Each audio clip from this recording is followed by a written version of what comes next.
Hello, dear students. Welcome back to my channel Physics SPC CBSE Sample Paper 2023-24 का question number 24. The total energy of electron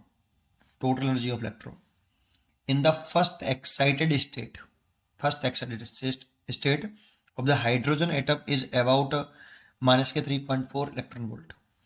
What is the kinetic energy of the electron in this state, or what is the percentage of the electron in this state, and which of the answer above would change of the choice of 0% energy is changed. ठीक है. Solution देखो, सबसे पहले इसके फॉर्मूले हमें याद होना चाहिए कि total energy of electron in hydrogen atom कह रहा है, तो हाइड्रोजन एटम सबसे पहले तो ये है हाइड्रोजन एटम, इसके लिए Z बराबर 1 और टोटल एनर्जी ऑफ इलेक्ट्रॉन इसका फॉर्मूला हमें याद होना चाहिए.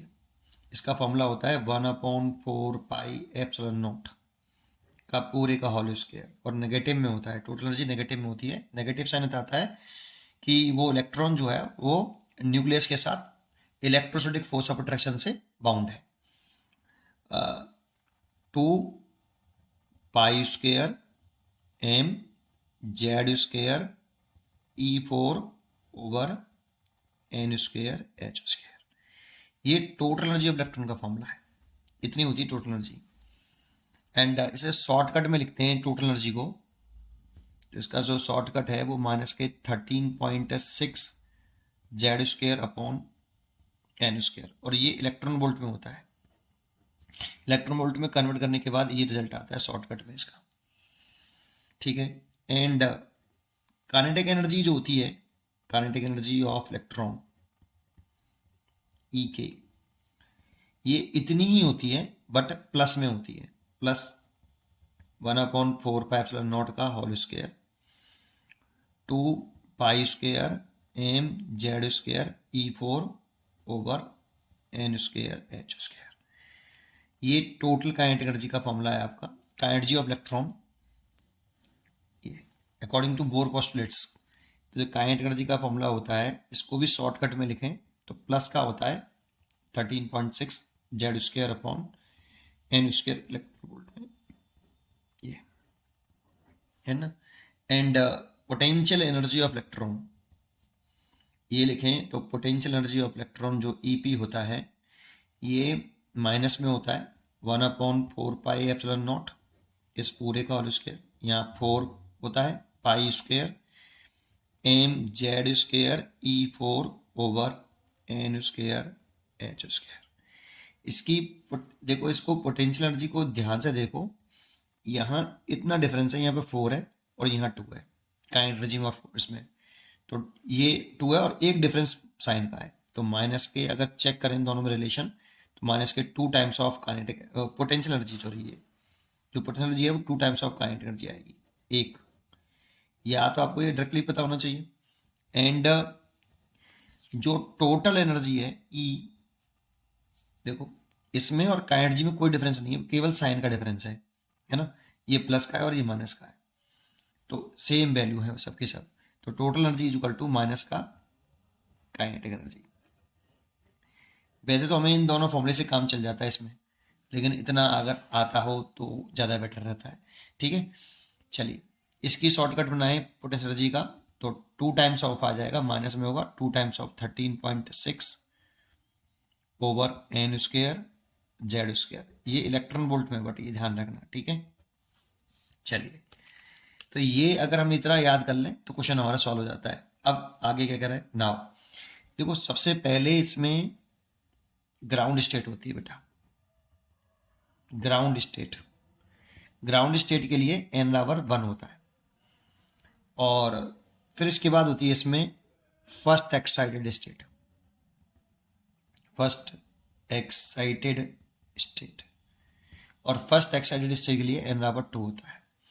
फिर सेकंड एक्साइटेड स्टेट होती है n बराबर 3, ये सेकंड एक्साइटेड स्टेट है. और लास्ट वाली जो होती है जब n बराबर इन्फिनिटी लिखते हैं, इसे आयोनाइजेशन स्टेट बोलते हैं. ठीक है. हमें इससे मतलब है फर्स्ट एक्साइटेड स्टेट. तो फर्स्ट एक्साइटेड स्टेट इसके लिए n/2 होता है। तो देखो अगर आप यहाँ पर टोटल एनर्जी वाले फॉर्मूले में n/2 और हाइड्रोजन के लिए तो 1 होता है, रख दोगे तो सॉल्व करोगे तो माइनस के 3.4 इलेक्ट्रॉन वोल्ट ही आएगा। इस जगह पे टोटल एनर्जी के फॉर्मूले में अगर आप n की वैल्यू 4 और z की वैल्यू 1, हाइड्रोजन में z बराबर 1 पुट कर दो तो टोटल एनर्जी जो आएगी वो माइनस के 3.4 इलेक्ट्रॉन वोल्ट आएगी, है ना। तो टोटल एनर्जी तो हमें दे रखी है कितनी, टोटल एनर्जी दे रखी है माइनस के 3.4 इलेक्ट्रॉन वोल्ट, ये हमें गिवन थी बेटा। अब काइनेटिक एनर्जी निकालें अगर हम तो and total energy equal to minus का ई के, तो ये माइनस के 3.4 और माइनस का ई के, तो माइनस से माइनस कट गया तो काइनेटिक एनर्जी तो निकल के आई हमारी कितनी 3.4 इलेक्ट्रॉन वोल्ट। ये तो पहला आंसर हो गया हमारा काइनेटिक एनर्जी का फर्स्ट वाले पार्ट का ए, कि what is the kinetic energy of electron in this state, इसी स्टेट में पूछ रहा है, फर्स्ट एक्साइटेड स्टेट में इतनी आ गई। सेकंड पोटेंशियल एनर्जी पूछ रहा है तो वो 2 टाइम्स होती है काइनेटिक एनर्जी के, तो पोटेंशियल एनर्जी लिखें E P is equal to minus के 2 टाइम्स ऑफ ई के, तो माइनस के 2 3.4 इलेक्ट्रॉन वोल्ट।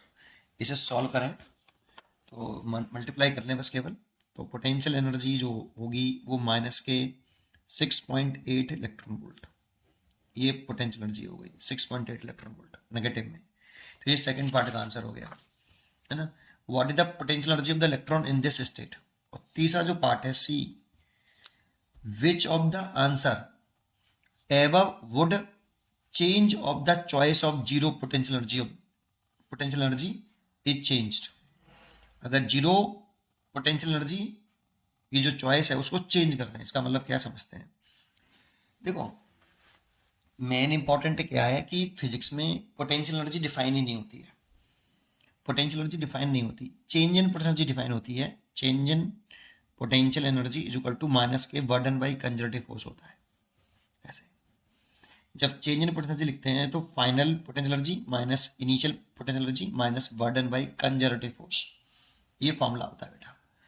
अब जानते हो अगर हमें किसी एक पर्टिकुलर पोजीशन की पोटेंशियल एनर्जी कैलकुलेट करनी होती है तो किसी एक पॉइंट की पोटेंशियल एनर्जी को हमें जीरो एज्यूम करना पड़ता है, एज्यूम करना पड़ता है। जिस पॉइंट पर हम पोटेंशियल एनर्जी जीरो मानते हैं उसको हम रेफरेंस पॉइंट बोलते हैं, है ना। तो किसी एक पॉइंट की अगर हम इन दोनों में से किसी एक पॉइंट की पोटेंशियल एनर्जी को जीरो एज्यूम कर लें तो दूसरे पॉइंट की पोटेंशियल एनर्जी को कैलकुलेट कर सकते हैं।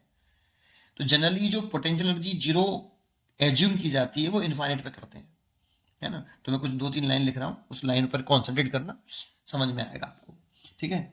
तो सबसे पहले पॉइंट ये है कि वी नो दैट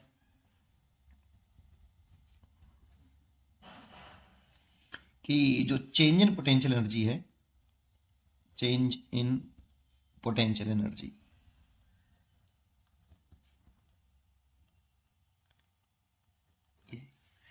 चेंज लिखा है बेटा, is independent of reference frame, independent of reference point.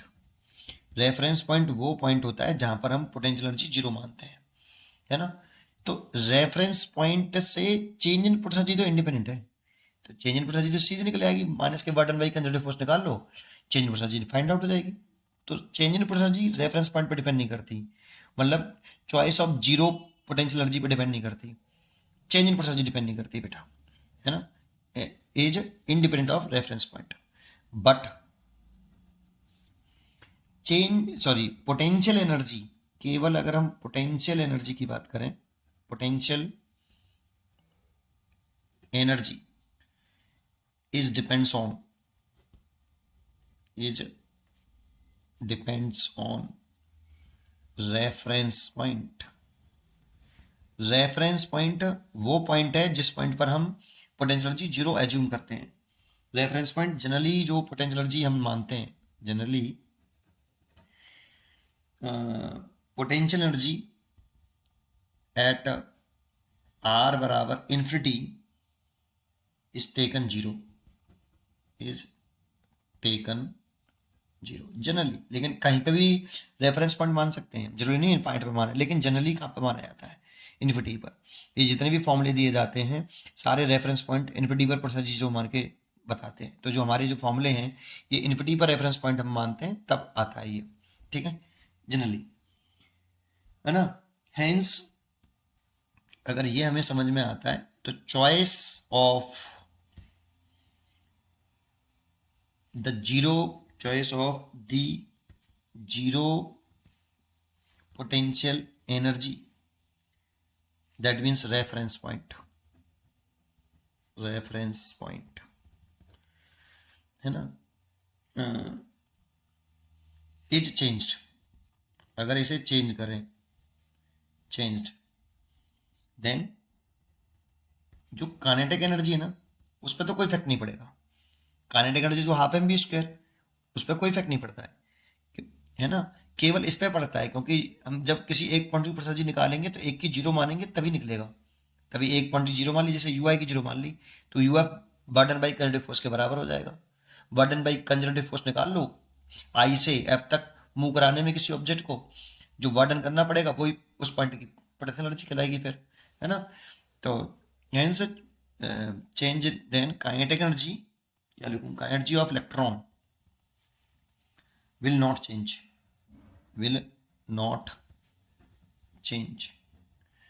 But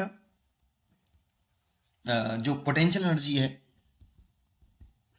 and total energy, क्योंकि पोटेंशियल एनर्जी चेंज होगी तो टोटल एनर्जी जो होती है वो काइनेटिक एनर्जी, लिख देता हूँ चलो, टोटल एनर्जी क्या होती है, काइनेटिक एनर्जी और पोटेंशियल एनर्जी के सम के बराबर होती है। तो काइनेटिक एनर्जी चेंज नहीं हो रही लेकिन पोटेंशियल एनर्जी चेंज हो रही है, तो टोटल एनर्जी भी चेंज होगी। Potential energy of electron will change. उम्मीद करता हूँ कि आपको ये वाला पॉइंट जरूर समझ में आया होगा। अगर आप इस पॉइंट पर कॉन्सेंट्रेट करते हैं तो जरूर समझ में आता है ये वाला पॉइंट, ठीक है। पढ़ते रहिए और खुश रहिए। Thank you.